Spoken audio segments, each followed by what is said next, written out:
Hi hello నమస్తే. నేను journalist Sai. So మొత్తం మీద దేశంలో నియోజకవర్గాల పునర్విభజన జరుగుతుంది. అసెంబ్లీలు, పార్లమెంట్లు దాదాపుగా అన్నీ ఈక్వల్‌గా అంటే 50% వరకు పెంచే దిశగా కేంద్ర ప్రభుత్వం చర్యలు తీసుకోబోతుంది. దీంట్లో మహిళా రిజర్వేషన్ 33% మహిళా రిజర్వేషన్ కూడా దీంట్లో అమలు చేయబోతుందని చెప్తున్నారు. యాక్చువల్‌గా మనకి రాజ్యాంగం ప్రకారం అంటే మొన్న 33% మహిళా రిజర్వేషన్ బిల్లు ప్రకారం 2034 ఎన్నికల నుంచి 33% మహిళా రిజర్వేషన్ అమలు కావాల్సింది. అయితే మరి కేంద్రం ఏ విధంగా ఆలోచించిందో తెలియదు కానీ 2034 ఎన్నికల నుంచే మహిళా రిజర్వేషన్ అంటే 33% సీట్లు మహిళలకు కేటాయించబోతున్నారు. సో దీంతోపాటు రాష్ట్రంలో చూసుకుంటే ఆంధ్రప్రదేశ్లో ఇప్పుడు మనకి 175 అసెంబ్లీలు ఉన్నాయి. సో అవి 263 కాబోతున్నాయి. దాంతోపాటు ఇప్పుడు మనకున్న 25 పార్లమెంటు స్థానాలు 37 లేకపోతే 38 అయ్యే అవకాశం కనపడుతుంది. పక్క రాష్ట్రంలో తెలంగాణలో కూడా చూసుకుంటే 119 అసెంబ్లీ స్థానాలు ఉన్నాయి. అవి 180 దాకా అయ్యే అవకాశం కనిపిస్తుంది. దీంతో పాటుగా 17 ఉన్న పార్లమెంట్ స్థానాలు 26 అయ్యే అవకాశం కనపడుతుంది తెలంగాణలో. ఇప్పుడు ఆంధ్రప్రదేశ్లో చూసుకుంటే ఇది ఖచ్చితంగా ఏ పార్టీకి ప్లస్ అవ్వబోతుంది, ఏ పార్టీకి మైనస్ అవ్వబోతుంది.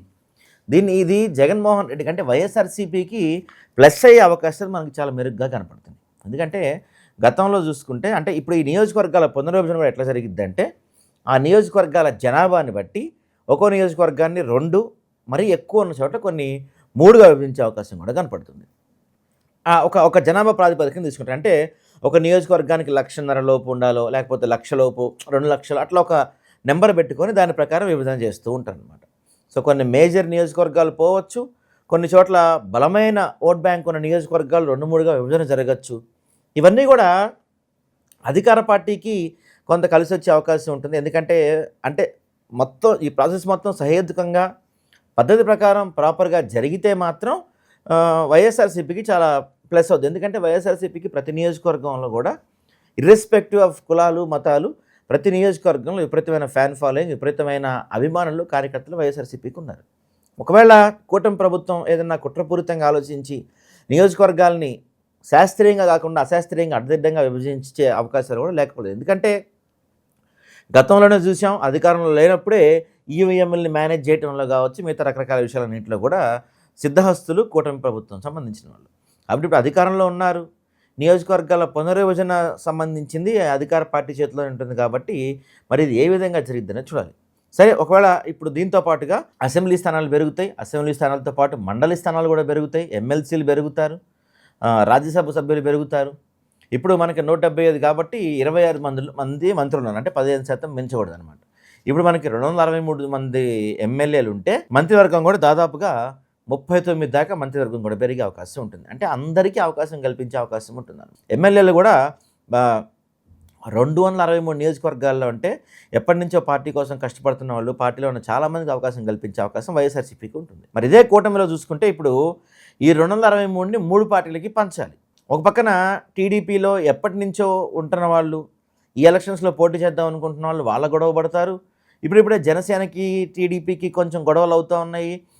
ఈ ఎలక్షన్స్ కాకపోతే నెక్స్ట్ టైం ఎలక్షన్స్లో మాకు సీట్ వచ్చింది అనుకున్నా అని ఆశలు పెట్టుకున్న జనసేనగా వాళ్ళని సాటిస్ఫై చేయాలి, అటుపక్క బీజేపీ వాళ్ళని సాటిస్ఫై చేయాలి. కాబట్టి ముగ్గురిని సాటిస్ఫై చేసుకుంటూ ముగ్గురికి సీట్ వచ్చేలా చేయటం కొంత కూటమికి కష్టమైన పని. వేరే చూసుకుంటే మనకి ఇక్కడ వైఎస్ఆర్సీపీలో ఒకటే నాయకత్వం ఉంది, ఒకళ్ళే నాయకులు ఉన్నారు. కాబట్టి సీట్ల సర్దుబాటు పెద్దగా ఇబ్బంది కలిగే అవకాశం లేదు. దాంతోపాటుగా ఇప్పుడు ఈ నియోజకవర్గాల సంఖ్య పెరిగితే ఎస్సీ ఎస్టీ నియోజకవర్గాల సంఖ్య కూడా పెరుగుతుంది. ఎస్సీ ఎస్టీ నియోజకవర్గాలు యునానిమస్గా వైఎస్ఆర్సీపీకి అభిమానులు ఉంటారు, కార్యకర్తలు ఉంటారు. యునానిమస్గా ఆ ఎస్సీ ఎస్టీ నియోజకవర్గాలు మొత్తం వైఎస్ఆర్సీపీకి సంబంధించినవే ఉంటాయి. కాబట్టి ఇప్పుడు ఈ పెరిగే సీట్లు అంటే ఈ 263 సీట్లు ఏదైతే పెరుగుతాయో 175 నుంచి మనకి 263 ఏవైతే పెరుగుతాయో అందులో ఈ ఎస్సీ ఎస్టీ నియోజకవర్గాలు కూడా గణనీయంగా పెరుగుతాయి. సో ఆ గణనీయంగా పెరిగిన ఎస్సీ ఎస్టీ నియోజకవర్గాలు ఖచ్చితంగా వైఎస్ఆర్సీపీకి నెంబర్ పెంచే అవకాశం ఉంటుంది.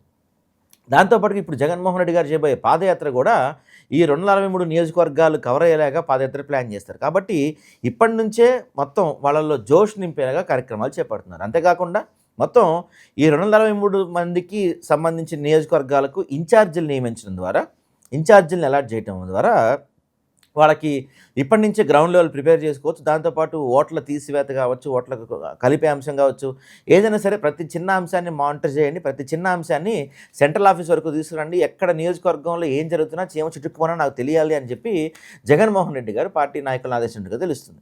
కాబట్టి అంటే ఇప్పటి నుంచి, ఎందుకంటే కూటమి ప్రభుత్వం చాలా అంటే తెలివితేటలు ఎక్కువ, వాళ్ళకి దొంగ తెలివితేటలు చాలా ఎక్కువ కాబట్టి ఇప్పటి నుంచే వేసే ప్రతి అడుగు ఆచితూచి వేసి ఖచ్చితంగా ఈ 243 నియోజకవర్గాల్లో మెజార్టీ స్థానాలు గెలిచి ప్రభుత్వం చేపట్టే విధంగా, అధికారం చేపట్టే విధంగా వెళ్ళాలనేది వైసీపీ ఆలోచన. కాబట్టి అంటే ఈ నియోజకవర్గాల పునర్విభజనలో కొన్ని రకరకాల ఇవి ఉంటాయన్నమాట. అంటే ఇప్పుడు ఉదాహరణకి ప్రభుత్వం ఈ నియోజకవర్గాన్ని 2గా విభజిద్దాం అనుకుందనుకోండి. ఉదాహరణకి పులివెందులను 2గా విభజించాలనుకోవచ్చు.